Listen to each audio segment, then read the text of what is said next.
Hello and welcome to Broll Redux. How's it going, David? Hey, good morning, Dave. How are you? Doing good, doing good. We got an interesting movie today. Interesting, to say the least. And you've seen this movie before, right? Yeah, a long time ago. I had to rewatch it to get caught up. Yeah, it's from 1986, Three Amigos, Three Amigos. starring Steve Martin, Martin Short, and Chevy Chase. Yeah.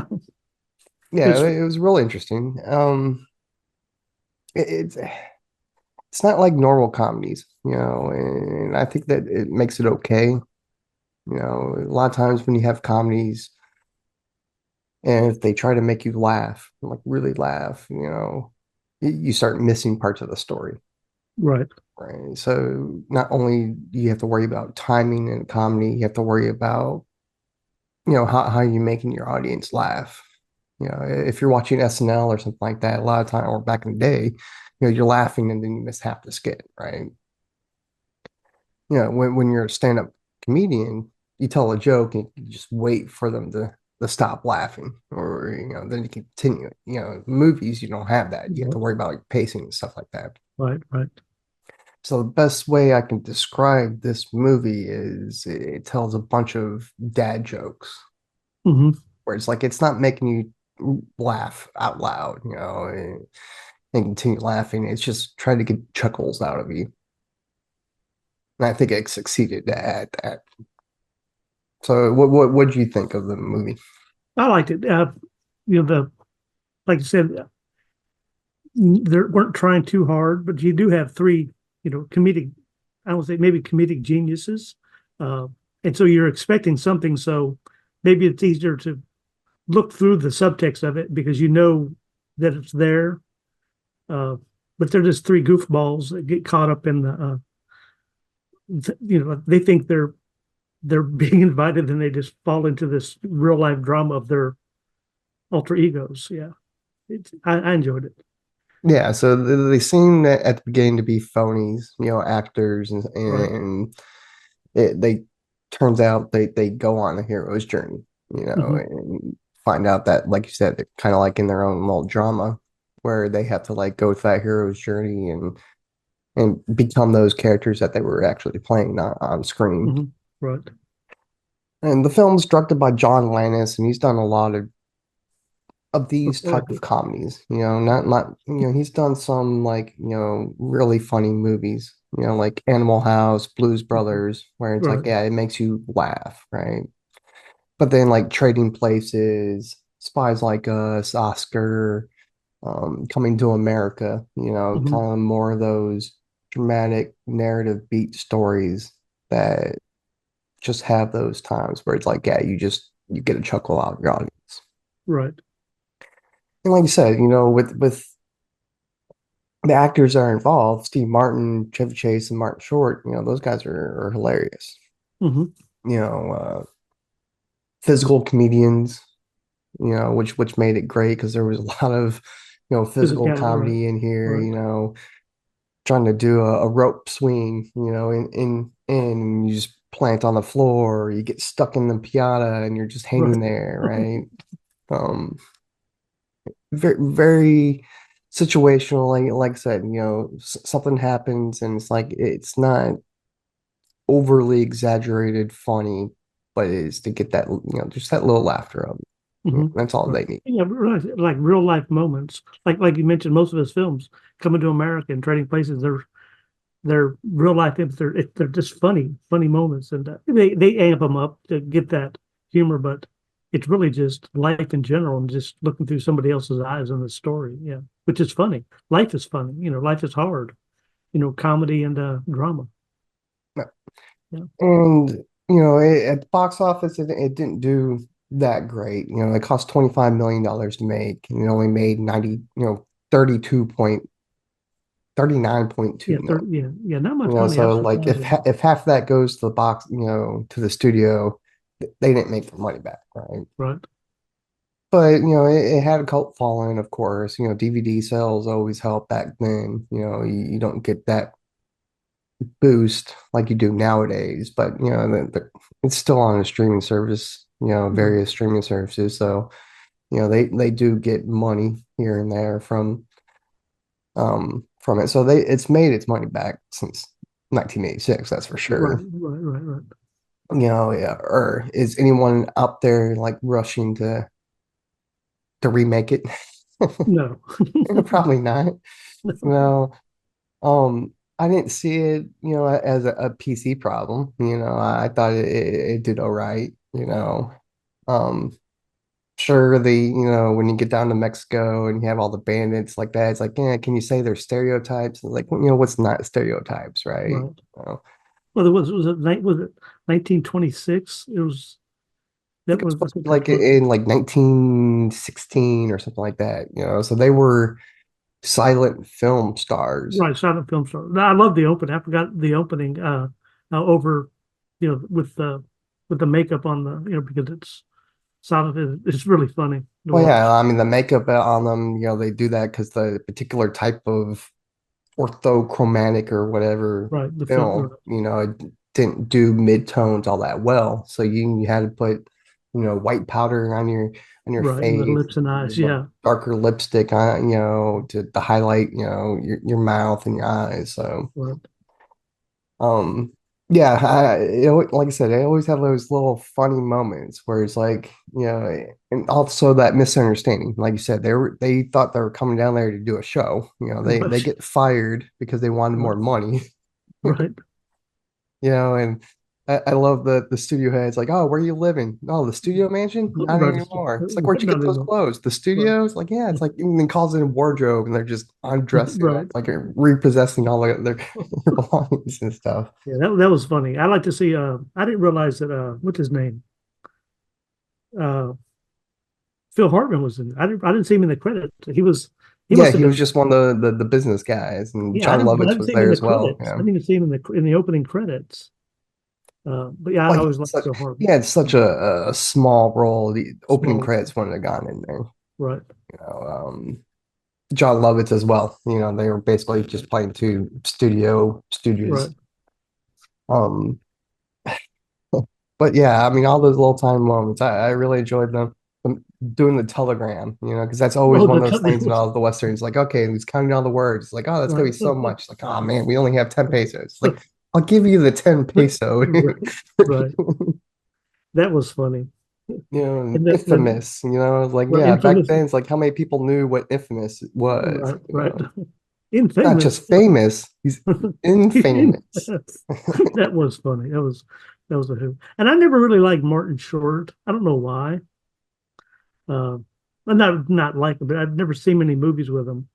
But it gave you a new appreciation for him. Yeah. As a kid, he was probably the one I saw the most of because he did a lot more kid-friendly comedies. Yeah. Clifford and various things where he usually played like childish actors, Yeah. childish, like, he's only like, 12, but he's like 30 years old playing Right. And even in this movie, he's kind of playing that. His name was like Nettie, Ned Niederman or something like that. And he was Right. like a kid actor who was in all these westerns and stuff Yeah. like Yeah, that. very, very naive. Yeah.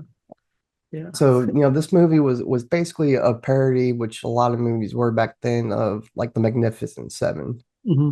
And he even had like the composer of Magnificent Seven Right. do the It wrote the score, right? And he was so tired of people parrying his own stuff, he just told his sons, like, here, you do it. Here you do, right? But, even that, it's like, it's hard to knock down a genre of this film. It's like, yes, it's a comedy, it's got drama in there, but it's also got a lot of music in there. Hmm. Right. It's got a They're lot talking of about it. songs written by Randy Newman in it. Yeah, Randy Newman, right? Right. He played they put his voice in as the Bush, right? Yeah, it's the singing bush. Yeah, yeah. And that's just the other chuckle. It's like you have this bush, it's nonstop singing. Steve Martin comes up, goes like, "Are you the singing bush?" He doesn't answer. He just continues singing. It's like, yeah, it's like clearly you've never seen a singing bush before, right? Right. Yeah. Burning Bush, maybe, but not Or their like, scene. the Invisible Swordsman. It's like that always was just out of left wall. You know, they were just trying to get from the village to the bad guys hangout. It's like they were Right. given directions. It's like, oh, go this far until you find the singing bush, and then read, say the magical words and fire a gun up in the air, and summon the invisible swordsman, and he would tell you where to go. You know, it always seemed to me on that part where it's like it's missing something, right? It's like something was cut out or some part of the story wasn't told that it just it didn't fit, right? Because Didn't it's fit. like, I Yeah. mean, just look on a map, right? Right. Um, But see all the absurdities though, in it. which is probably really possible. You know, John Linus was well, one, he was going through legal troubles because he Right. directed uh, Twilight Zone, the Twilight movie. Zone, the movie, and Yeah. there was a death on that film, and he was going through legal troubles, and the studio and him were kind of butting heads at the end. It's like they took control over the post production. So, you know, we Hmm. don't have John Landis's edit. You know, it's a Right. Right. studio Right. edit that got a lot of stuff cut and a lot of stuff rearranged. So that's why I probably didn't feel like it fit. You know, it's like no one told them this. They just wrote this down. It's like, okay, who told them? Who told them this Exactly. direction, right? Um, but yeah, I mean, like I said, it always had those little chuckles that, you know, every almost on a beat, you know, every 10 minutes you get a chuckle, right? Hmm. Right. Um, it and that's strange. Like I said, you know, you have three kind of like juggernauts back then of comedy. You Hmm. know, they were top of their game back then. But the one thing that they did get use of them is the physical comedy. Hmm. You know, and if I when I think of Steve Martin, I think, you know, I usually didn't laugh at Steve Martin's jokes, but I did laugh at his like physical comedy, kind of like that His Dick Van acting. Dyke, where Yeah. it's like, yeah, if he falls and hurts himself, I'm gonna laugh. Right. And there was no short of that in here, you know. And this was the first movie that Steve Martin and Martin Short actually did together. Right. Yeah. This is the first. Yeah. First of few. Right. Yeah. Yeah. And yeah, they didn't really do a whole bunch of movies together, but you know, they were really good friends. And I remember I've seen a couple like their stand-ups that they do as a duo, Okay. you know, and I think that always kind of made me more interested in Martin Short, not Martin Short, Steve Martin, you know, because he's not as good on his own, but when he's with Martin Short, it's like, yeah, they're funny, you Someone know. to play off of. Right. Right. Yeah. I've always liked his stand up and being on Saturday Night Live. And Lorne Michaels was a writer, one of the writers. Yeah, I Was mean, he had to be pretty young then. I what, 70s is when SNL started. right. So this is 1986. So he was, yeah. Yeah, so he was probably in his 30s, maybe starting in the 40s. I'm thinking 30s, you know. Yeah, and they had to go through various versions of the script, you know, Steve Martin, Lorne Michaels, and then even Randy Newman helped on the Mhm. script. And of course, probably with the music. Um, so yeah, yeah, I mean, it worked, and I can see kind of like the SNL influence, where it's like a lot of stuff is kind of like skitty, Right. Right. you know, the musical number, you know, in the desert, you know, and you have all those animals, or the talking turtle, you know, that just talks at the very end, you know, which is some stuff. It's like, yeah, you could probably like cut that, and you could probably cut your budget a little bit, Right. you know, but. Yeah, you know, and I enjoyed man, I can't remember the guy who played El Guapo, but you know, the actor, I always saw the actor in the 80s doing various movies, like Romancing the Stone. You know, he was kind of like the the head honcho that had the big 4x4 truck, you know. Right. Right. Is it Um in your notes? Let's see, I don't think you have it in your yeah, I notes. don't have him in there. Yeah, I can't remember what his name was. I did look it up. And it's like, oh yeah, that is him. Like plethora. I always loved that word. Yeah, that was a something I learned when I was a kid. It's like, oh, what does plethora mean? It's like I literally tell you. Would you say I I was have a looking for plethora of pinatas? I was looking for Louis Guzman in there. Yeah, I didn't see him in there, but I do remember who Hefe was, but I can't remember his name off the name. I knew it before this, but it's like, yeah, yeah, that guy's been in a lot of stuff too. But I'm yeah, I working mean, like on I said, all these great time, small chuckle jokes, and that's why I consider it kind of like, a dad joke movie, right? Where it's like, yeah, they're kind of corny. They're not there to get a huge laugh out of you. They're just like, right. get that little chuckle, say you're like, oh, you're so stupid, ha ha ha, yeah, kind of like that. And I mean, most of the critics did like the film, of course. No, he didn't get what's his name? Siskel and Ebert gave it 1 star. And nowadays you can't trust critics at all nowadays. A No, lot of times nowadays critics are more shilling for the companies than anything else. Back then they had a little bit more integrity and they were just making their salary, right? right. I But never given. hmm? I say I never given too much credence to critics. I mean, who are they to say if it's good or not? Let the, let go watch it yourself. I mean, everyone's a critic, so why we? I've never, I've never listened to someone tell me it's good or bad unless it's a violent movie. Don't see this because of X or Y or Z. But why would you listen to somebody? I don't. I guess it's an industry in inside itself, which Well, yeah, yeah. I mean, it's also, by 86, the formula for films were basically down, right? Like you said, it had a hero's journey in there, right? but it's not your typical hero's journey, and No, it's not your typical comedy. It's not your typical musical. And when critics got that back then, it's like, well, you're not going with the flow of what the business is, right.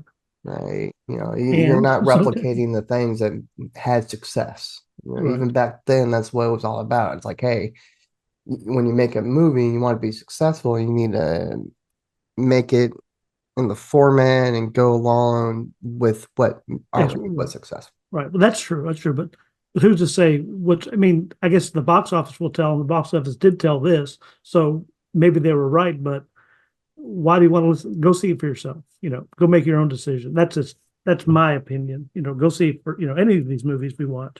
Go see it for yourself and make your own decision. Don't let somebody else sway you. If it looks funny, go see it. If not, then what the heck? And like I said, if something like this came out in the theaters nowadays, even it's like, it's not worth the amount of money it costs to go see a film. Right.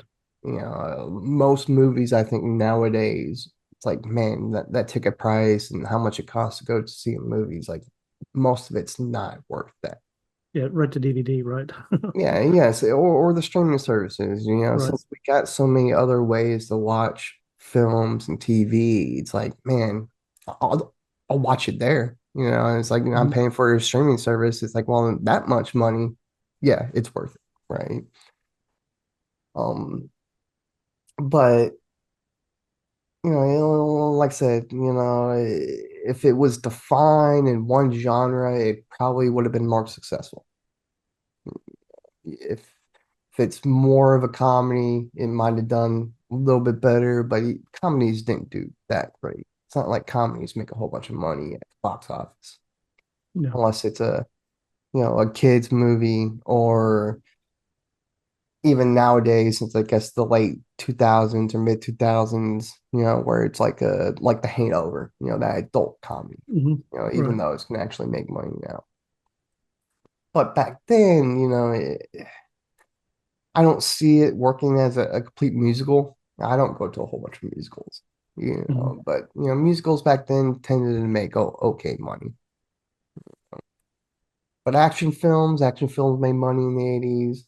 But then you have the ones that, fall short, but they tend to usually become cult classics. Yeah. Hmm.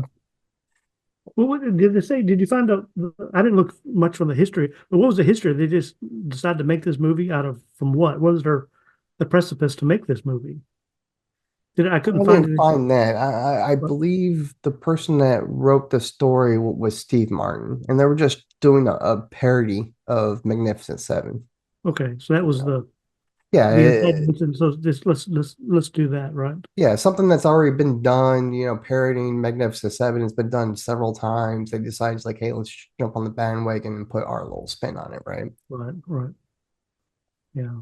Um, and like I said, the music was good. Newman's music was good. It was Hmm. funny. Um, you can tell that the actors usually looked like they were having the most fun when they were doing like the musical numbers. It's like it looked like they all firmly believed in the music and the songs, and they appreciated it and they thought it was top notch, so they gave it its all. Right.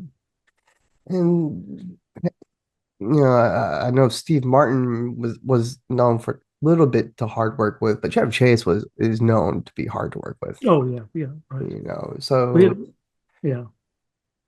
a lot of it in the success, the stuff like that is, yeah, there might have been. I didn't notice any chemistry problems, but it's not like they played off each other a whole lot.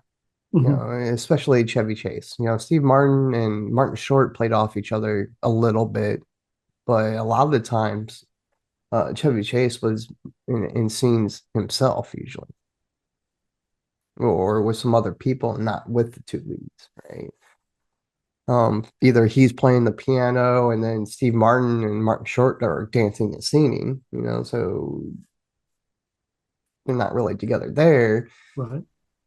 Um, or they kind of get split up and they're doing their own things in the scene.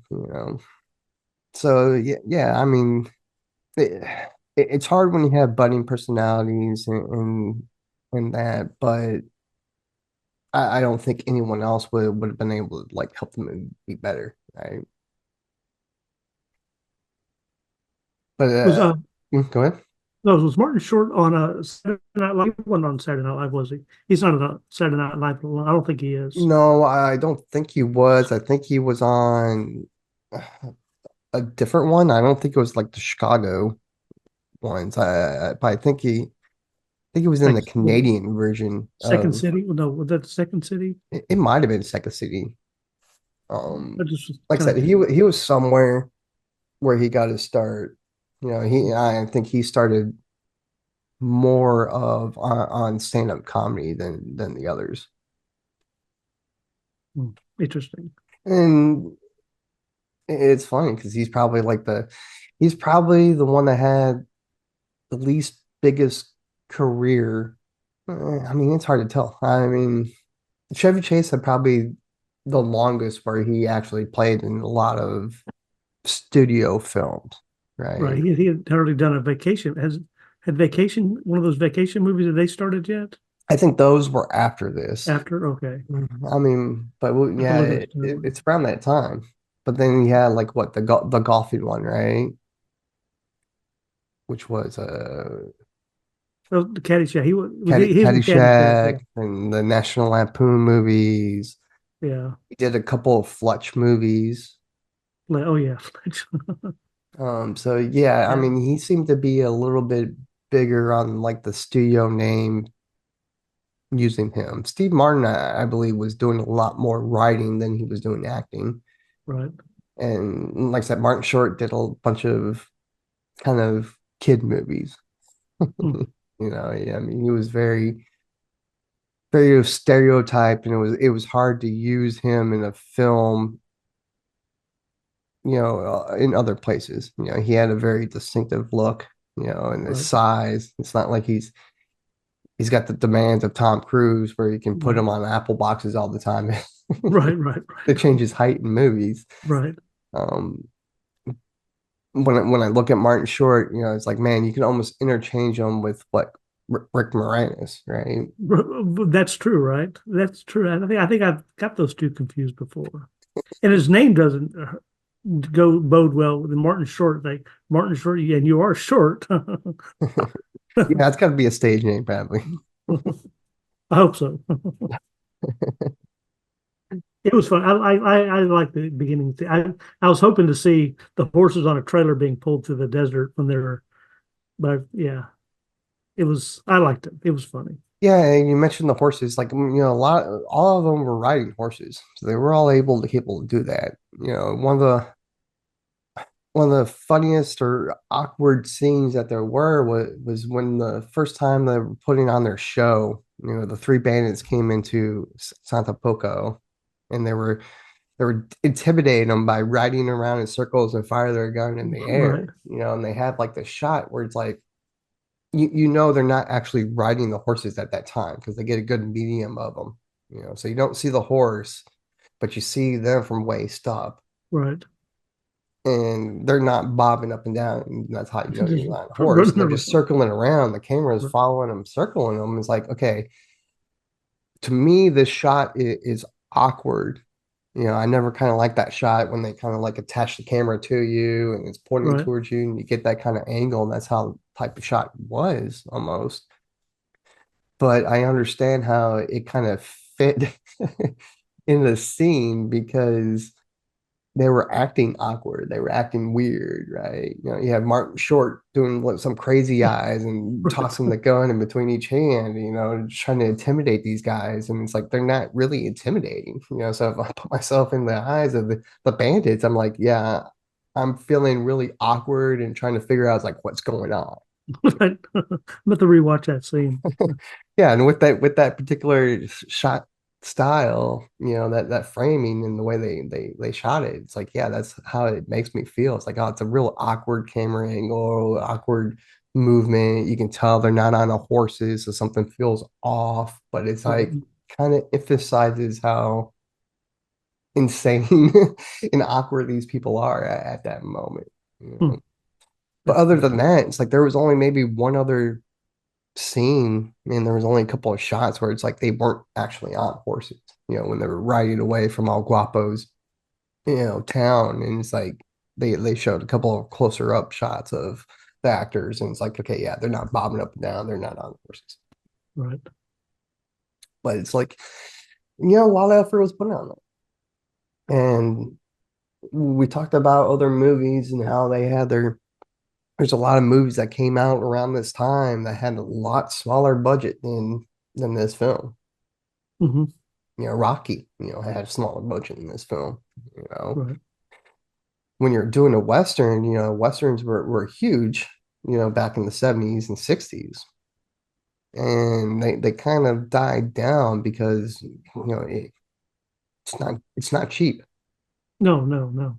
You Yeah. got to have horses, you got to have horse wranglers, you have to have multiple horses because you probably can't, run a horse all, all day. You probably have to have multiple, right?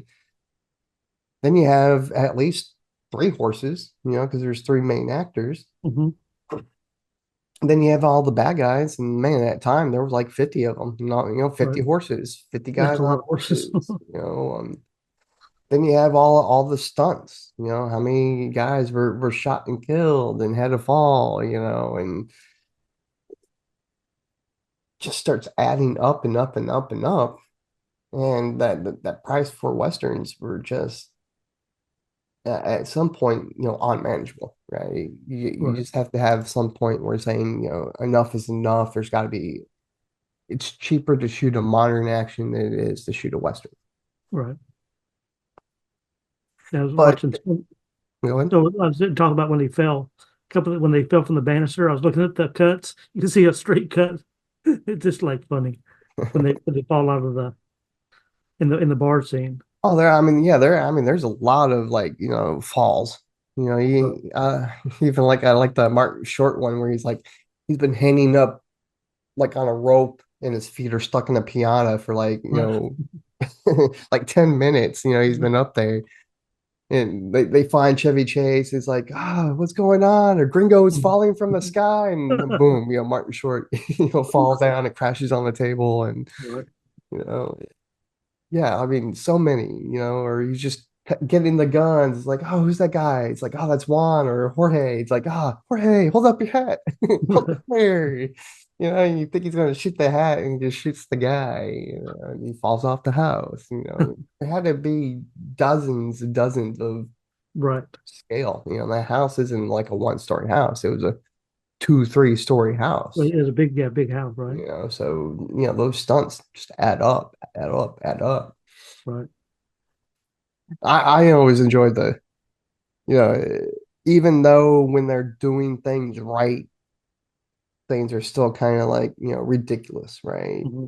Where it's like the one German that was selling the guns, and even the Germans were like hard stereotypes, right? Oh yeah. you know, and he was like, "Oh, this is little Nettie. He used to replicate them." And then he's like, "Ah, then I learned how phony Hollywood was and trickery." And it's like, "Ah, I never had trickery." And it's like they get into a duel, and the Hefe gives him Martin Short a really big gun, Right. and he quick draws it, he fires it, and he like gets flown back 100 feet, runs Kick into back, a right. horse or something. Just like things like, okay, yeah, it wouldn't make sense with anyone else, right? Right. Because that gun was just the size of his head almost, Right. because Martin Short was so small, Right. you know. And like I said, just get those little chuckles, right? Right. Well, as long as you keep moving forward and it's just, yeah. I like it replicates our our cards on the show, the old movie style of, entering the Right, right, yeah. dialogue. Yeah. Yeah. Yeah, I mean, they had a good formula. I do highly recommend it. Like I said, it's not a slapstick comedy. It's not even like the comedies of the other actors. Hmm. I mean, maybe Chevy Chase's movies were quasi similar because they were never really full comedies. They were more of like you said, that situational kind of humor, that realist kind of humor. Hmm. Fletch, a guy who's a PI who's tries to like, these situations that he gets in and something a little stupid happens to him, right? Hmm. Right. Right. So yeah, I highly recommend it. You recommend it? Oh yeah. Yeah. I'll give it four slices. I like this I mean, how would it play now with the stereotypical Mexican, with the costumes and stuff, and just I don't know. I don't think it'd go over very well now. I don't think they People are went afraid too to say, far in the stereotypes. right, We have stereotypes for a reason. And like I said, it wasn't just, on the Mexican people side. The Germans were like, oh yeah. oh, They right, were really super, fake German German, accent. At right, least the bandits and all the Mexicans were, ethnic people at least. hmm. You know. Um and they it wasn't never disparaging, you Oh know. no, no, Yeah, I think the most disparaging thing is like, oh, what are you good at? We sew. It's right, like, I mean, and yeah, they sew. A lot of our clothes, you look at the back of it, it probably says come from Mexico, right? right, So yeah, I think it still plays nowadays. I don't think too many people would get offended nowadays with the right, film. I think it totes that line, and I think it plays out pretty well. right. Well, like I said, I watched it on Tubi, and it must be pretty because there's a lot of commercials. So that goes to tell me some, people if they had the viewership to run that many commercials, there was probably I'm trying to think of the yellow dot along the bottom of the screen, but there was probably 10 stops with, it was so somebody's making money. Somebody's making money off that thing. Yeah. And there's a lot of points in the video or in the movie that it's like, yeah, it's a good stopping point where you can actually put in this one ads, right? Right, right, Because it has that kind of dramatic narrative that right, goes on some beats. right. Yeah, you get your three acts and you have your beats in between, right? Yeah. Yeah, I I like it. enjoy it. I recommend it. I Right. believe it's good for anybody. Hmm. Yeah. Back No, then, it's hard to go by like the MPAA rating, right. because it just came out like in the 80s. Right. But it's PG, it's clean, I think the like most risque thing that was in there was the joke about the airplane. I don't recall. I Martin don't remember. Short was like, "Oh, it's a mail plane." It's like, "How you know it's a mail plane? Oh, you didn't Oh, recognize its little balls?" oh yes. And as a kid, you don't know. As a adult, you get it. Even Right. then, it's like, okay, it's not that funny, Right. Right. but Right. I do get it. And what's funnier is, Steve Martin and Chevy Chase's character didn't get the joke.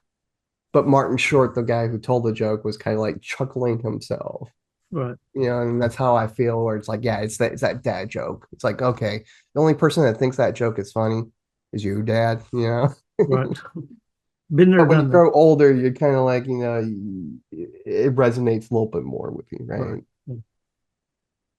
So Yeah, I yeah, give it. check it out. It's definitely on Tubi right now. Who Yeah, knows Tubi. how That's long right. it's going to be on there for? Well, I watch it on Pluto. That's where I watch it on Pluto TV. Pluto. Yeah, yeah. Had a lot of Yeah, good stuff on there. yeah. Good movie. Also check out the other, films that, these actors have been in. There's a lot of strange ones that Martin Short has been in. I'd have to check out. It hasn't been for a while, you We need to know. do Bowfinger, Steve Martin Bowfinger. That started my career as a filmmaker. Is Bowfinger and Steve Martin and Eddie Murphy. And Eddie Murphy. And it's not a John Landis movie, but John Landis has directed several movies that have Eddie Murphy and Martin Yeah, Short. Trading yeah, Places, Coming to America, both Eddie Murphy movies. yeah. Good Um, movies. John Landis was actually a pretty decent, like I said, he wasn't a comedy director, but he kind of had those situational real life Right, experiences, right. right? I think it's something people can relate to. Yeah, absolutely. All right, so we'll wrap it up here. You can check us out on Spotify, iHeartRadio, Apple, Apple YouTube. Podcasts, YouTube. Next week, we don't know what we're going to talk about next week. Maybe an I'll action make movie. Yeah. action. Want to do action? There's a guy at work. His name is Action Jackson. Action Jackson. That's actually his name. That's a All right. stage name. I don't believe it. Yeah, I mean, I don't know why it's in there. Anyways, well, good All right, talking. David. We'll see y'all next week. And happy. We need to come up with a tagline. Not right, right, or something. No, we'll have some mugs. We'll put it on that, right? Right. All right, we'll talk to everyone next week. Make sure you guys check out this movie. Give us a like, subscribe to our channel, leave us some comments, and see what movies that you would like us to talk about. Yes.